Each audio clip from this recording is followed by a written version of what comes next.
ऐसन बहुरिया न तोहके भेटाई, जल्दी से हमनी के कर दे सगाई। पतोहता पतोहता पतोहता तुहरे दूर हटो हमके धरना कबार।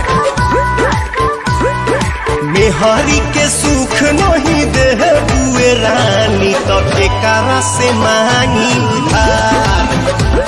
प्यार की चार दीवारी में जब फंस जाओगी जान, तुमको होगा ना अनुमान कि अब बचाएंगे भगवान। तुमको होगा ना अनुमान। हंसत जिंदगी में कहे अगिया लगौला हो, झूठो के राम जी।